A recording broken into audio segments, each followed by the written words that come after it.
This is the Var Torah on Parashat Vayeira. It's the second one dealing with Abraham Avinu's life, founder with Sarah of the Jewish people, and it involves the last four tests he faced, in which he perfected himself by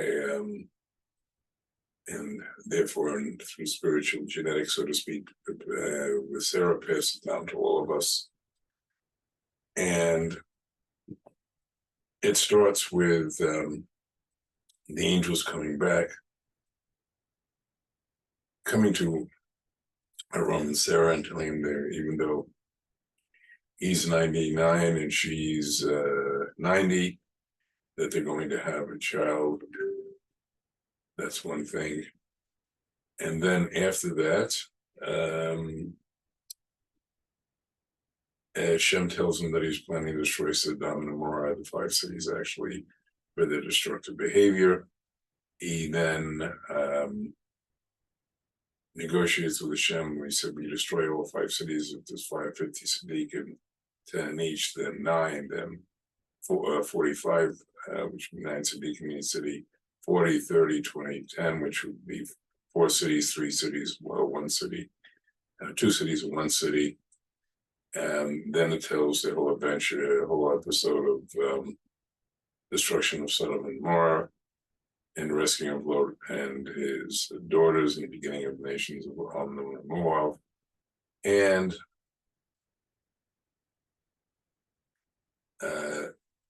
then goes on to other events such as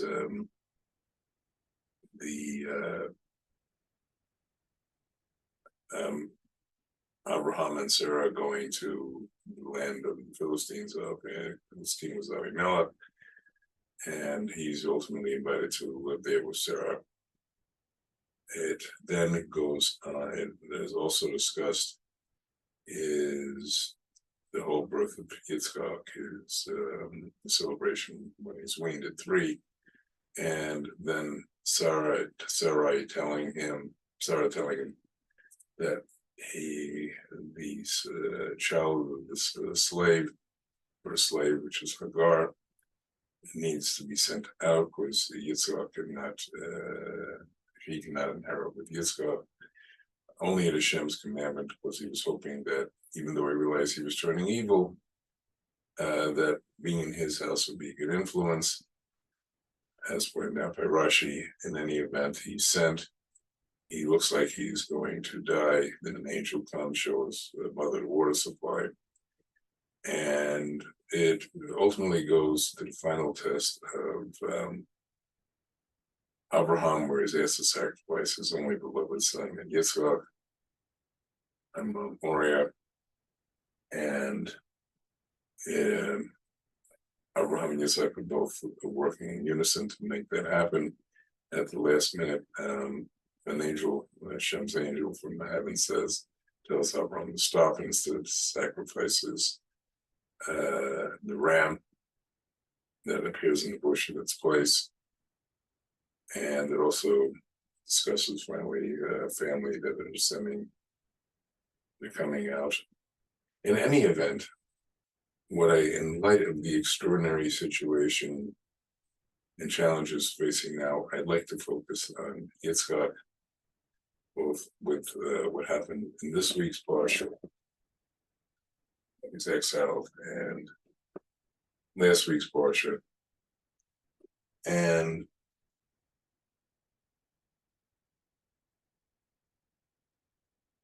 who was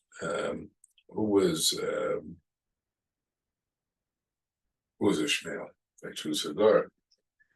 And as we look in the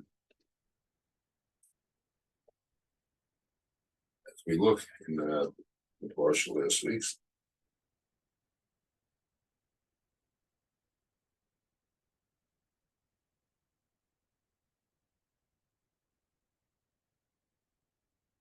an angel appears, and an angel goes after Hagar, flees from Sarah's treatment, and says in Pasuk 10 and 11. V'yomer Malach Adonai Rabbe et Zorah and Lo Yisrael Maro Amel Malach Adonai Hine Hara Yelad Ben Koro Shema Ishmael Kishma Adonai El Necha. And he says, I will fight thee. And angel said to him, to her, Hashem, turn the mistress and submit for domination. And Hashem, your God, an angel of Hashem said to her, to you, quickly increase your offspring, and they will not be accounted for abundance. However, there's also a negative mention that goes in this. V'hayu hi pereh Adam Yado B'kol Yad and B'kol Bo Al Pnei Kol Achav Yishken, which translates, and he should be a wild man, like a wild donkey. His hand against everyone's hand against him, and over all his brothers he shall dwell. And obviously, it talks later on about Ishmael's 12 sons, the 12 princes, and it said before the Mashiach can come, it says in the Zohar that these 12 princes will have to fall. Many of them fell during the Gulf War and the Arab uprisings, various Arab uprisings, and what was the so-called Arab Spring.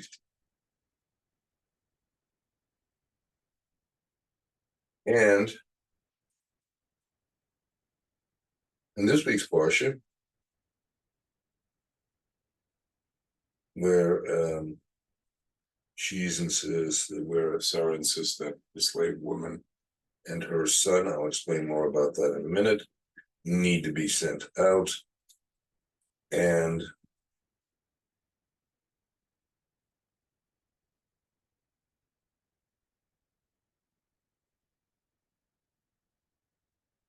in other words, that Ishmael should have no role in the divine mission that Yitzhak is going to fulfill through the Jewish people. And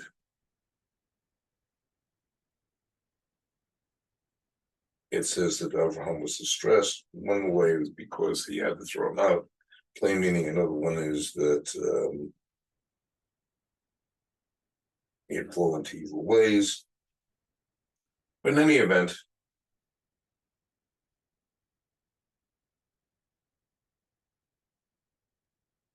Ishmael is in a sense his offspring, but he's only the only true son is Yitzchak and Ishmael, and then he sends her off, Hagar. And when they run out of water because she takes the wrong path, there was enough food and water to get to the next oasis.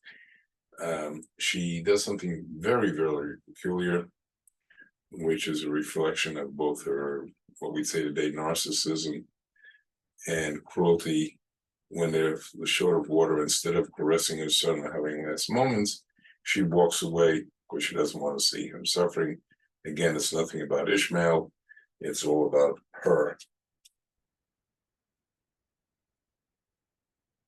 And then the angel Hashem, the angel tells us, God says it, and an angel of God says, listen, I'll make a great nation of him too. Then she filled it, and then goes on as he dwelt with him. Hashem was in him, and he dwelt in the desert, became an accomplished archer. Again, warfare is there, and their whole lifestyle and his descendants, even though Ishmael at the end does tshuva himself, is violence, war. He it explains elsewhere, he controls people, he needs people and people need him. And as we can be seen, that is true now, where the oil countries need need Western technology, and Western technology is there's been a demand that's going down a bit now for the petroleum of the Middle East. In any event, I would like to go into the deeper context of why what's going on, and as I said, in its deeper context. Now, I have talked about the theme in the last couple of the Bar Torahs about there being the whole history, essential history of the world is based on the Jewish people and the 4 exiles which we've had to go through. That was the exile of Babel, of Persia, of Greece, and of Rome. Now, where this is and I'm going to discuss how the Bnei Ishmael fit into this, it's very, very prominent.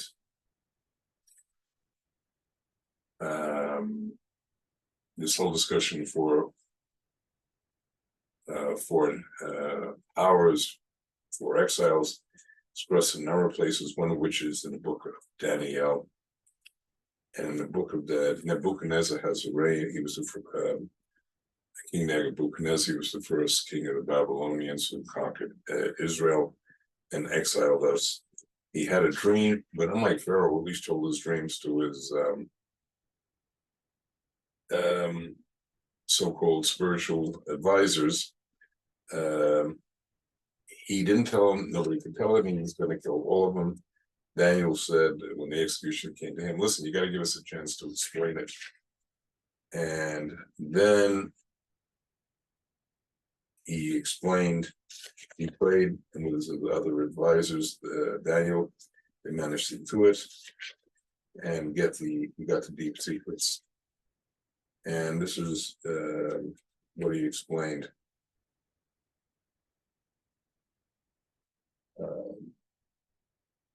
He had this image which goes, Hayvat ve'elu, excuse me, Anak Malkei Azeh, Hayvat ve'elu Selam Achad Shegias Malva Biker Rav Ziva B'Yetera Kayam Kabbalah Ruach B'Yel. A huge image. Your king were watching, behold, a human image which was immense. It was bright, it was successive, stood facing you, and its form was fearsome. And now he describes the image. Uselam Reshis, Reshe, Kidava Tav Hodehi, Hadarohi, Dai Kasaf, Me'erav, Ivarata, Dai Nakash.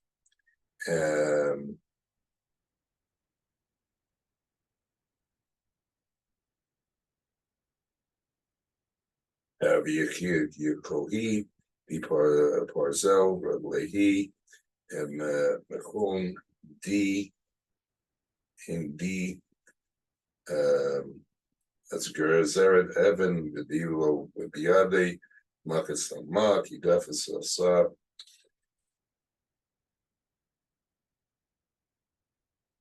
and Diki Hemon, which translates this image. Its head was of fine gold, its breast and arms of silver, its belly and thighs of copper, the legs of iron, its feet partially of iron and partially of earthenware.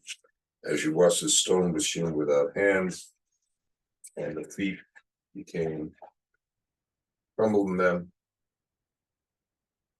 and they all crumbled together. And then he goes on to describe it in more details, which is representing the end of days after the 4 empires will finally collapse. Now, the kingdom of gold represented the first of the exiles, Nebuchadnezzar, the exile of Babylonia. The second exile came in Persia, Mede, when Babylonia was conquered by the Persians and the Medes. And then the third one was copper, which represents Greece. And the fourth one is the one of metal, is Asum Edom, Rome. It's the descendants of Esav, Edom, Rome. Now, one question that comes immediately to mind is, well, there's much discussion in the revealed Torah and the more hidden Torah. They talk about the Ishmaelite exile. Now, we don't see a word of Ishmael here.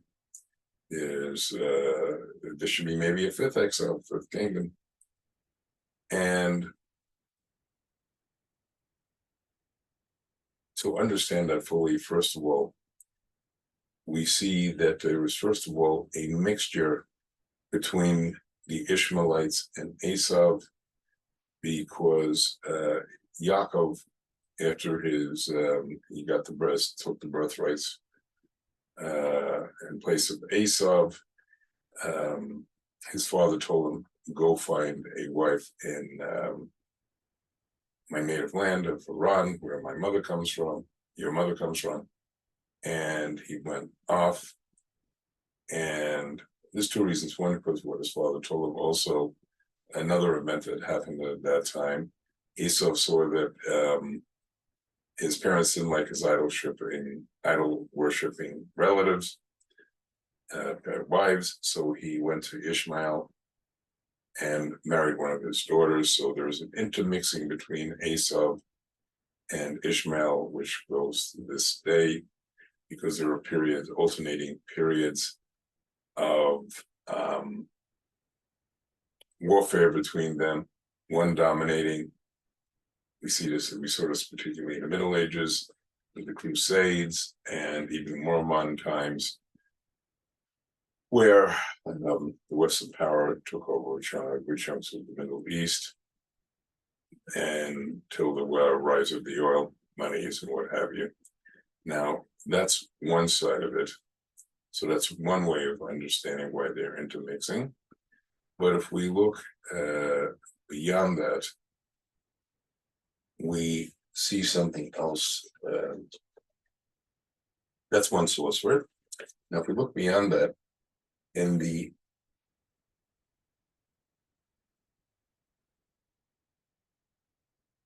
it is explained, looking deeper into this, beyond this, in the Malbim, who was a commentary from the around 1870s, 1860s, 1870s, where he explains that before, in this Eika Mashiach, the times and footsteps of Mashiach, also known as the birth pangs, late stages of birth pangs of Mashiach, we know that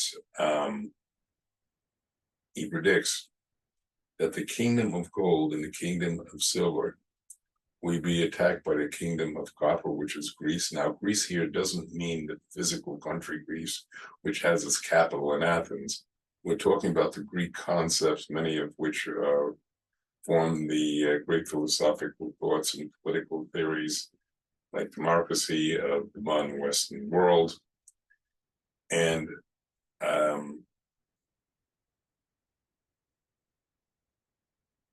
they will defeat, as I said, nation of gold. Now, who is that nation of gold? It was Babylonia, Iraq. We saw what happened to Saddam Hussein, and since that overthrow of his regime, Iraq has not been a significant power anymore. Now, Iran, who is one of the parties in the current crisis, is very interesting. It's both a Muslim country, but it also represents the second of the four exiles, and next one in line to be destroyed by the Western world for the coming of Shia. Now, I'm not prophesying on any events or predicting on any of the events. However, one of the players there is, in the current situation, is Iran. Another player is Hezbollah, which is also being encouraged, as are the Houthis in Yemen. And that's one connection. Now, another way we know another proof in the book of Daniel. Now, some people say, again, Ibn Ezra and some others say, that actually, the main one being Ibn Ezra, that Greece and Rome were one exile, and the fourth exile is the Islamic, that of Ishmael.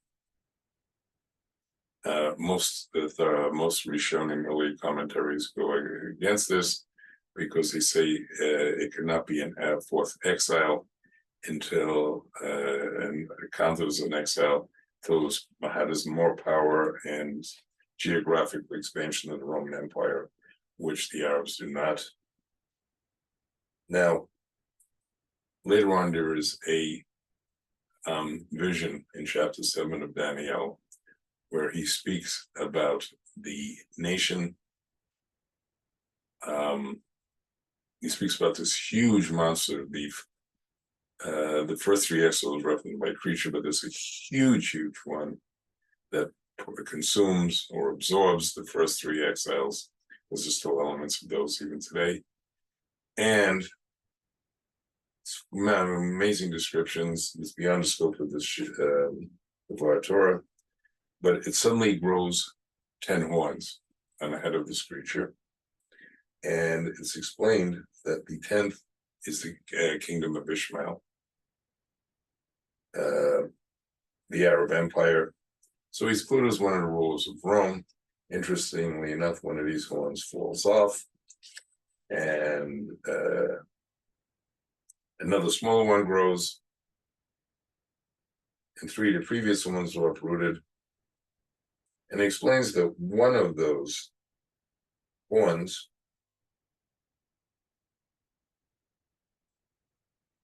represents the smaller horns, represents the religion of Islam.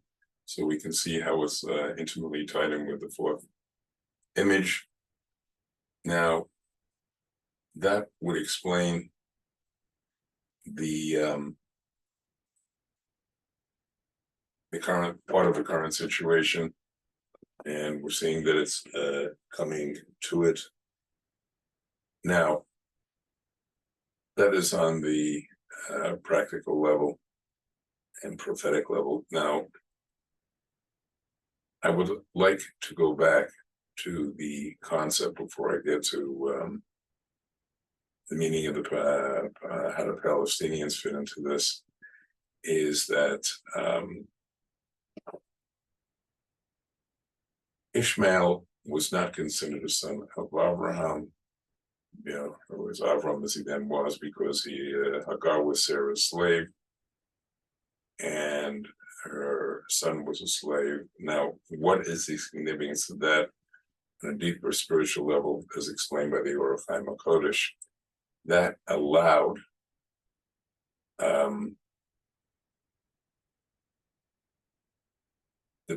the negative spiritual genetics of Abraham. Even though he was very righteous, he still had negative spiritual genetics from his ancestors, his father and grandfather, who were idol worshippers. And since Hagar represented in the first place mainly evil, good attracts good and bad attracts bad in this case.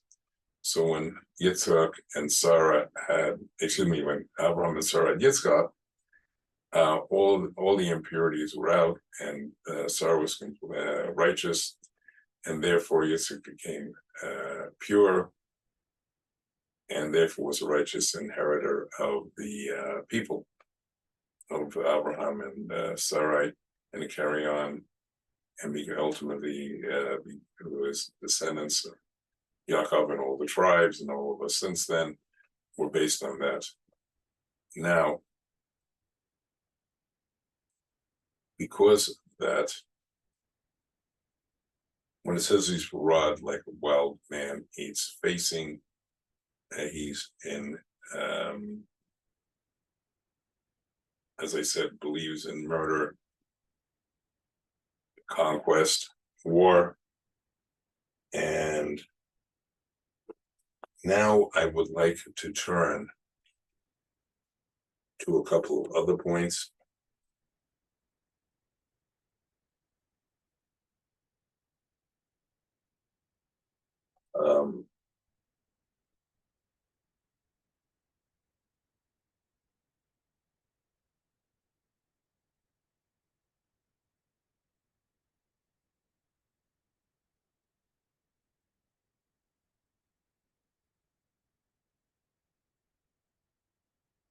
Who are the Palestinians?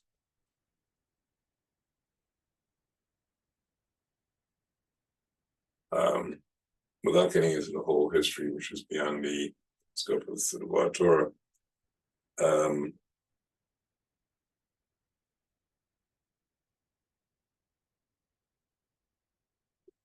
the angel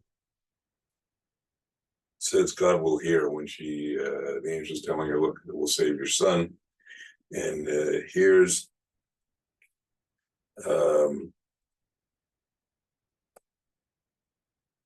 that's talking about the future. And in Parshas Vayeira, which we didn't read that long ago,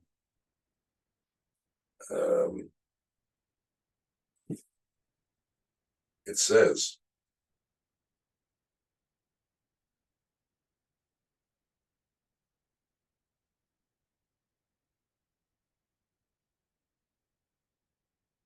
also 21, the admonition of the Jewish people.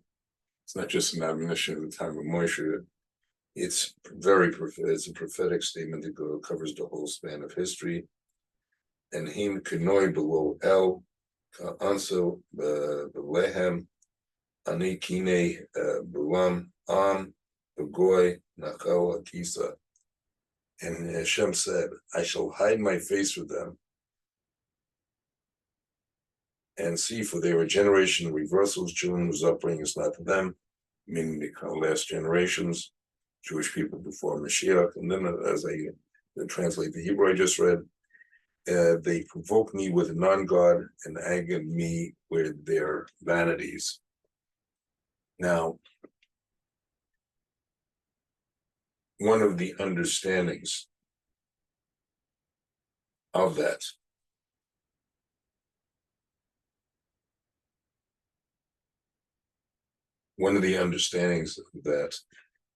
is a non-people is a people that has no name.